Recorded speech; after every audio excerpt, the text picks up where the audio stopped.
AfroTales Podcast is a part of the Connected Podcast Network.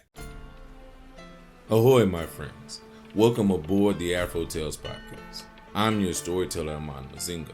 Join me as we explore the tales that grew from the people of indigenous and African descent in the Americas and the Caribbean. After, come and see me, chef, who will impart upon you a recipe for the story you have just heard. So with no further ado, let us set sail on this new age of exploration. Monkey liver soup. There was once a crocodile who lived in a dark, muddy swamp along the Narva River. He was feeling extremely worried because his wife was sick and he did not know how to help her. He called Dr. Python, who had a very good reputation of diagnosing rare illnesses. Crocky, my friend, you've got a difficult time ahead of you, said the snake doctor, unraveling his stethoscope from his long snaky body. What is it? Is it serious? Asked Crocodile, wondering if he should be worried about his wife. It is serious. I'm afraid there's not much I can do. There is a cure, but it is very difficult to find, the doctor replied. Tell me, Doc, whatever it is, I'll find it for my wife, said Crocodile. The doctor explained that Crocodile's wife could only be better if she drank some monkey liver soup. What? Yelled Crocodile, horrified at the thought. Monkey liver soup? How will I make monkey liver soup?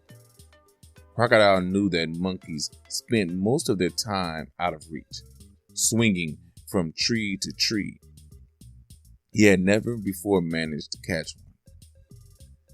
Exactly. That's why no one ever gets better from this sickness, said the doctor, shaking his head sadly.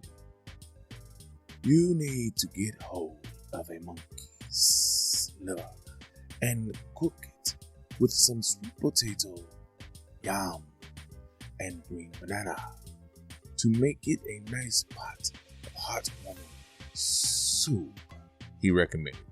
Crocodile watched his wife sadly as the doctor slithered away. At least there's some hope, he thought. I'll just have to come up with a plan. So he settled down in the swamp and began to think. The next day, Crocodile left his murky swamp in search of a monkey. He made his way slowly, gliding along the river.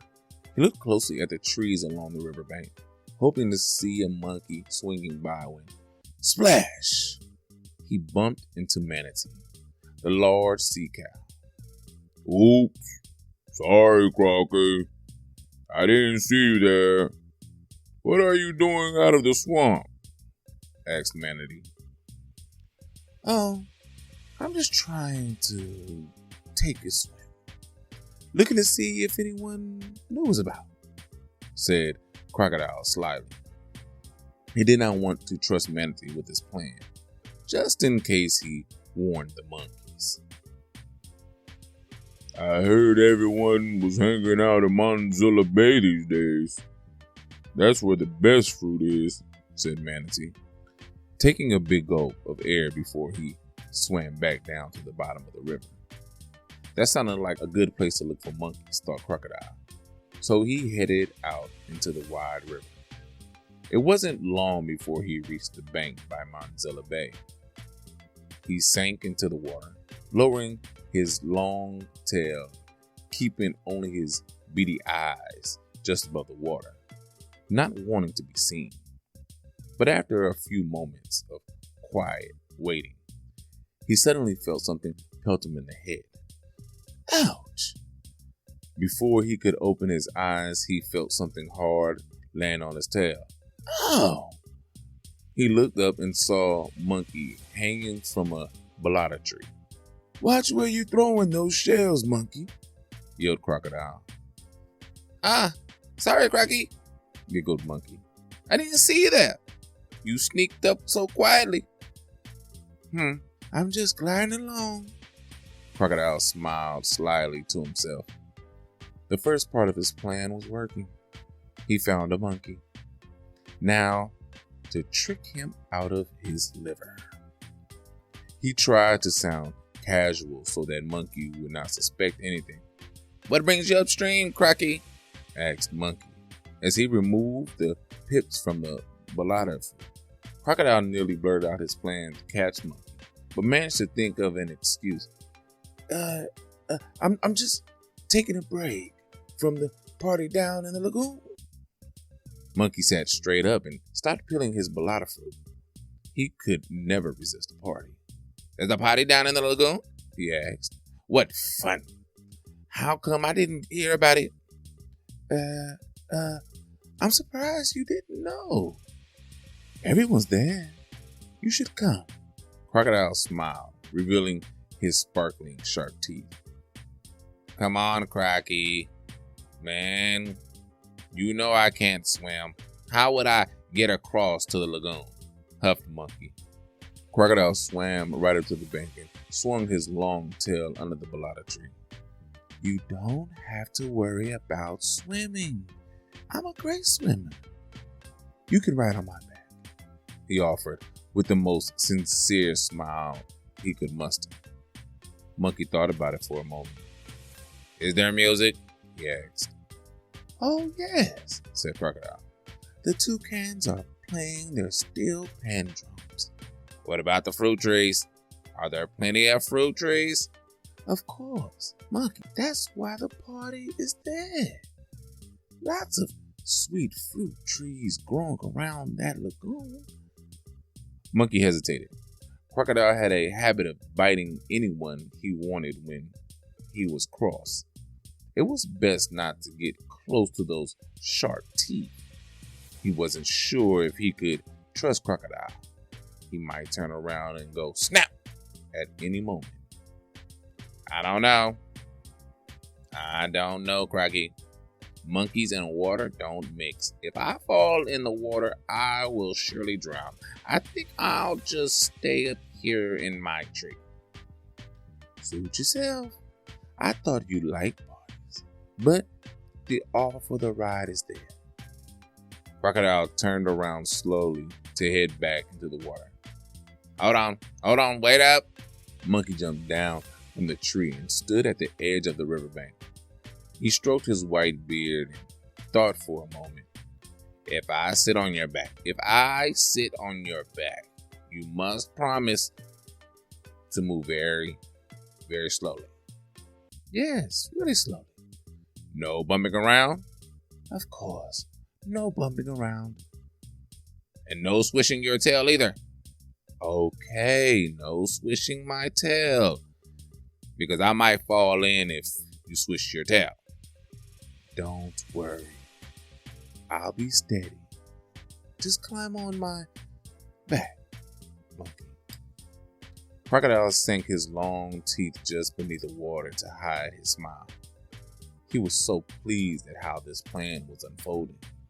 Monkey stopped suddenly, suspiciously looking at Crocodile. Why are you so keen for me to go to the party, Crocky? Hey, it doesn't bother me if you go or not. It's easy for me to swim there, and it seems a shame for you to miss out on all the juicy sweet balatas and giant pomegranate fruits. Crocodile smiled his toothed grin, trying not to look too eager. Monkey's ears pricked up at the mention of giant pomegranates. He imagined the pear-shaped fruit hanging like crimson jewels waiting to be snatched and eaten. He was getting a bit tired of only eating tiny balatas.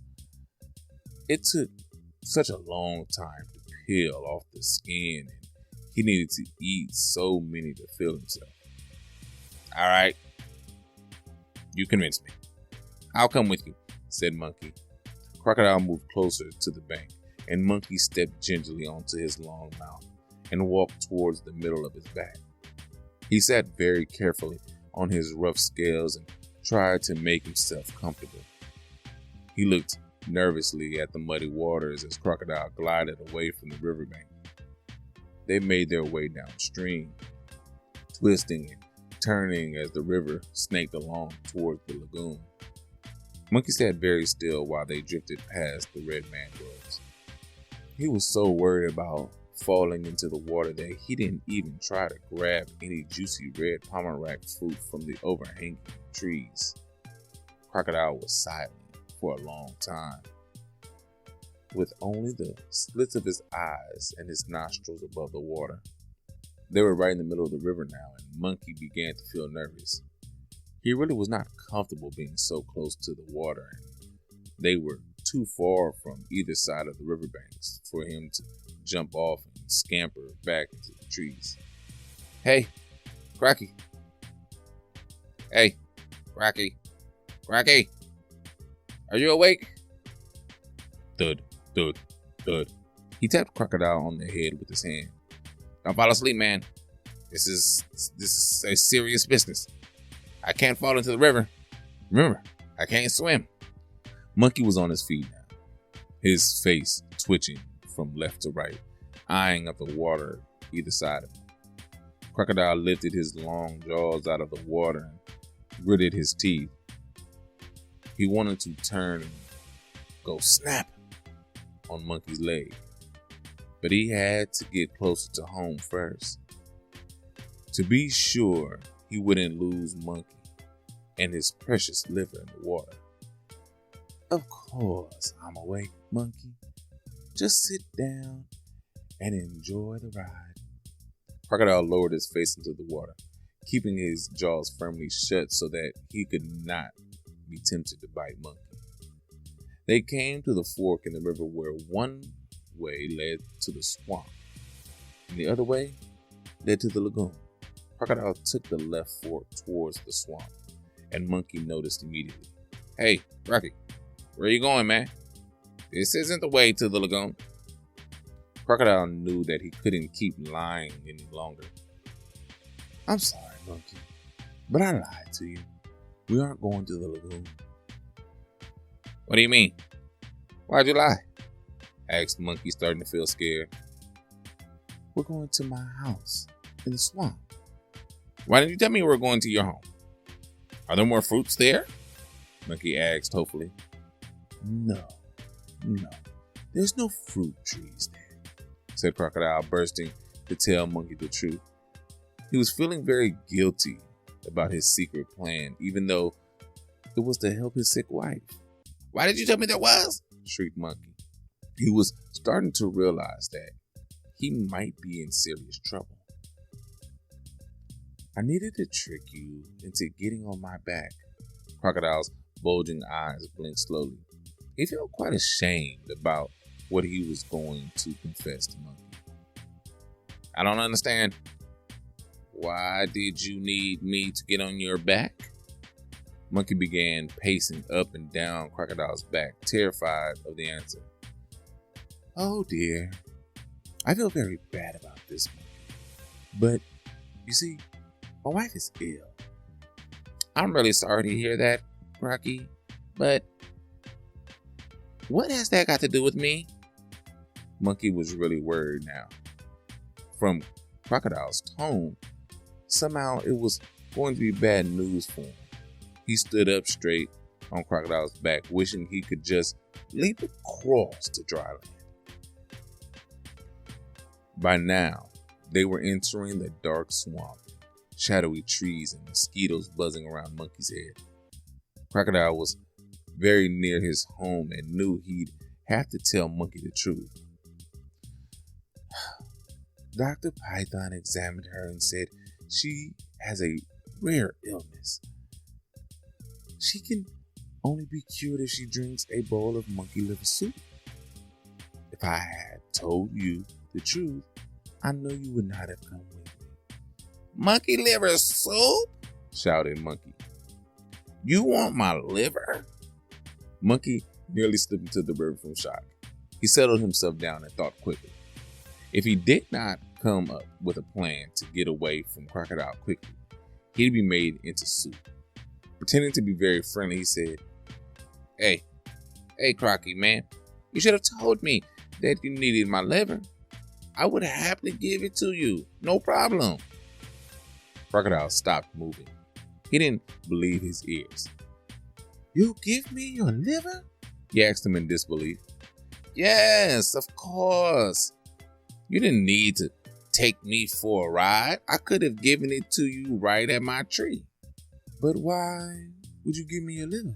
Especially when I tried to trick you, asked Crocodile suspiciously. You might have tried to trick me, but I can understand why.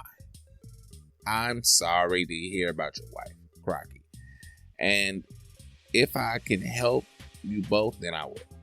Monkey made his voice sympathetic. The only trouble is this. You'll have to take me back home to my tree to get it. Monkey said, gesturing back the way they had come. I don't understand.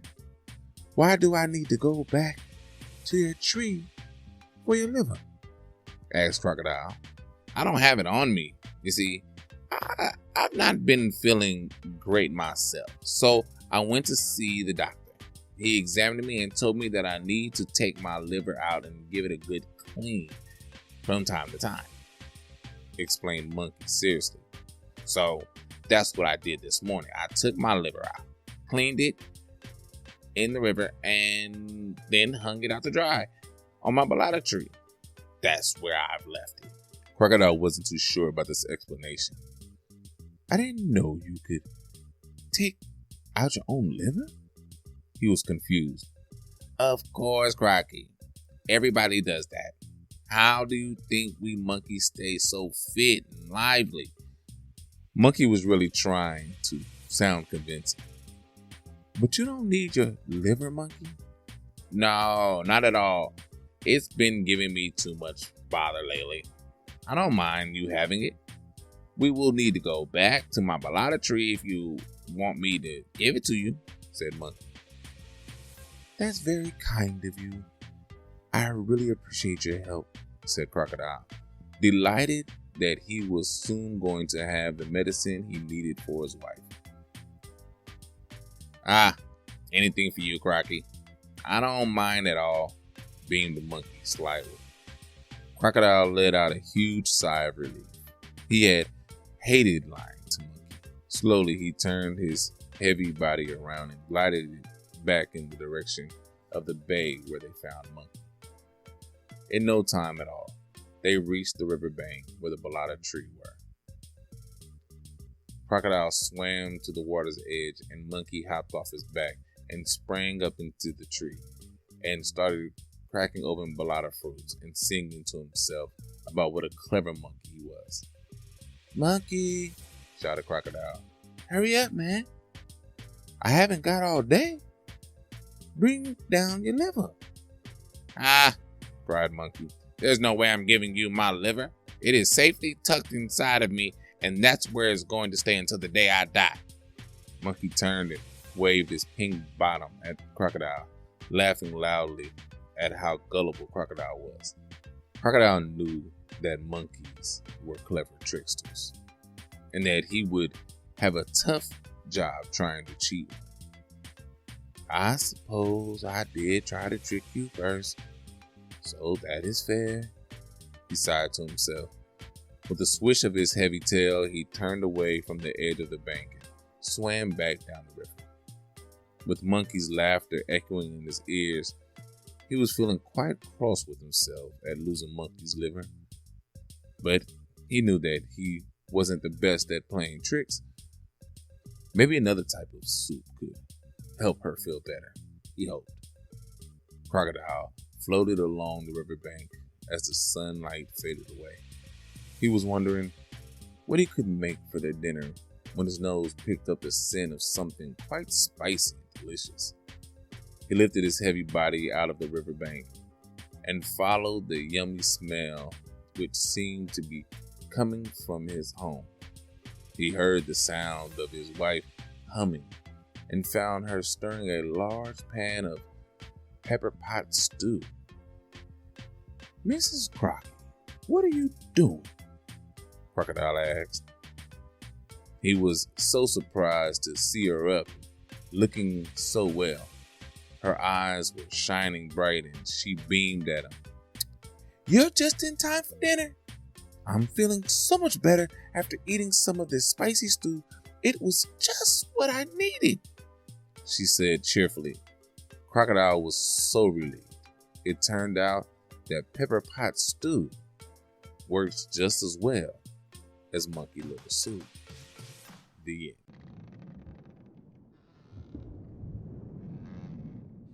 Wow. Another great story from African and Caribbean Folktales, Myths and Legends by Wendy Shearer. She had a little bit of a snippet in the beginning of this that I want to read to you guys. So she says, this is a popular folktale from the Caribbean islands. There are versions told in Trinidad, Grenada, and Jamaica. And this particular version is inspired by Guyanese storyteller Ken Crosby. A variation of this is also told along the Swahili coast of Southeast Africa, where shark tries to steal monkey's heart. And I just think that's awesome, right? Not many authors put that kind of information in the book for you, at least before the story. And I thank her for doing that, because now I know where this story probably originated from, which is the Swahili coast of Africa, Southeast Africa. So if you're looking for the original, start there. Monkey comes out of this in a great situation because he was getting ready to get his liver eaten. And to trick Crocodile into believing that, hey, no, really, I took my liver out and washed it. It's at, the house. And if we go back, I can give it to you. I don't even really need it. You know what? It's giving me problems anyway. Sir. Sir, no. Crocodile, what are you doing? Eat that monkey if you want that monkey, But Crocodile didn't really want it. And so I kind of feel like it gave Crocodile an excuse. Now, I'm projecting here, right? But this is how I interpret it. Crocodile did not want to eat monkey. And he was slowly going through the river, getting back home. And instead of keeping it a secret all the way until he got to the house, he told him finally, like, he just couldn't hold it anymore. He's like, yo, this is what I'm doing. And Monkey thought of a reason why he needed to take him home. Crocodile he questioned it, but he didn't even give serious thought into it, and just took him home. And was like, yeah, I tried to trick you. You tricked me. Fair enough. I'm going home. He did not want to eat monkey at all. He just didn't want to. And it's good that he didn't try. He gets home. He finds his wife has created some, she's cooked some pepper pot stew. She feels a lot better, which to me means she was misdiagnosed from the jump. And Dr. Python doesn't know what he's doing. That's all I think. If you think the same, let me know. AfroTalesCast on Twitter or Instagram or Facebook. Just let me know, hey, yep, she was misdiagnosed. Dr. Python doesn't know what he's doing. Or no, they just found another cure. Either way, let me know. Okay? What you think. I would love to hear it. But, so, we know that now if pepper pot stew can cure Mrs. Crocodile from this rare illness, it should be able to cure you from whatever you're going through. So, with that being said, go see Chef. He has a recipe for pepper pot stew, just one of the many, because there are a lot. And until next time, as always, stay blessed and stay healthy. All right now. Until next time.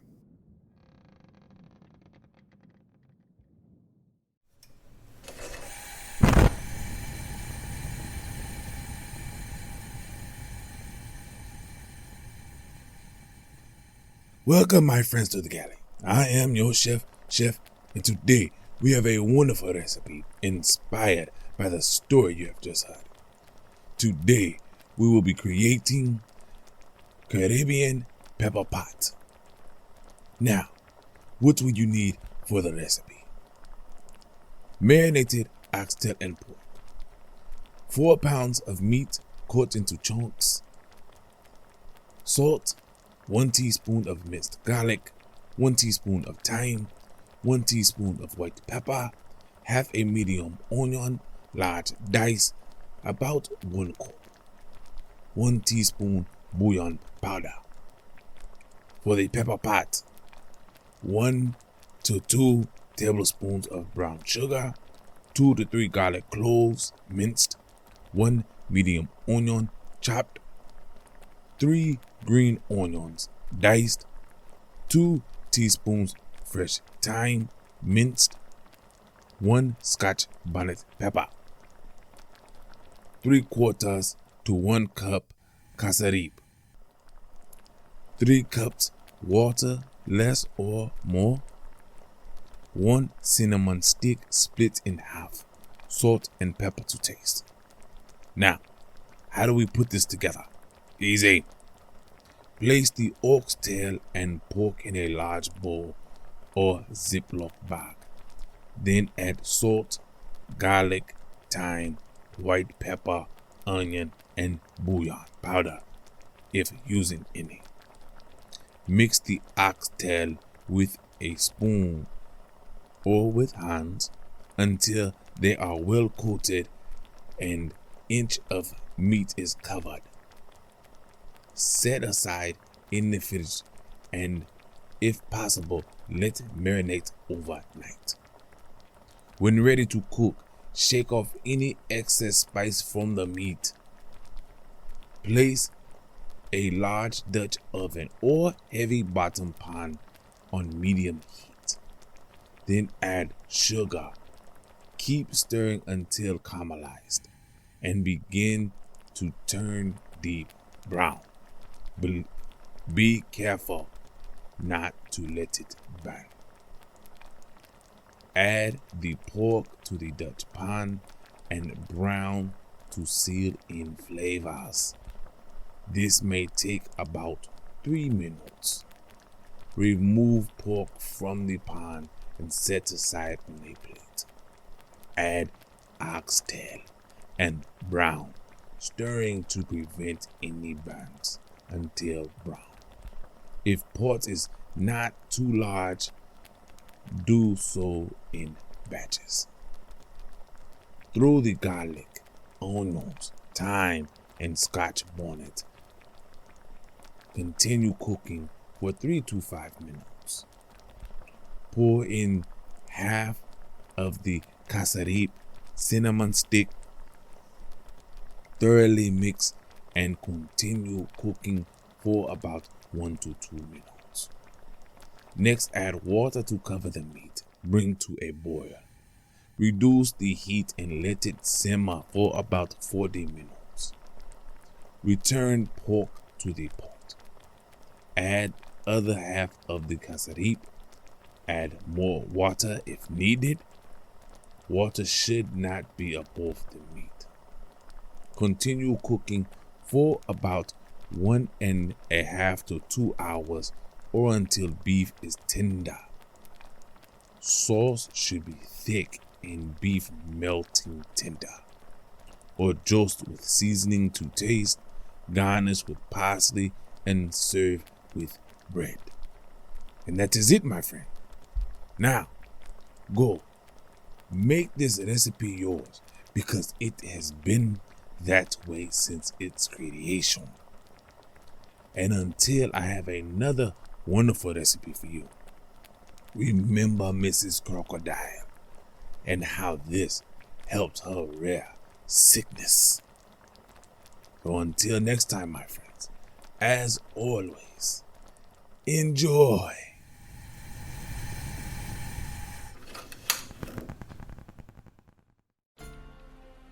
Thank you for joining us on this voyage. Thanks to Art by Chalet for the logo episode and t-shirt designs. You may also get a t-shirt and other items on tpublic.com. You can contact me on all socials at AfroTalesCast.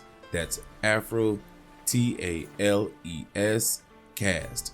And email me at AfroTalesPodcast@yahoo.com. You may also become a benefactor by simply sharing with any and everyone, giving a thumbs up, or rating in your podcast app of choice. If you wish to donate, I am on Patreon and Ko-fi.com. That's ko-fi.com. So, until we meet again, may your winds be fair and your seas follow.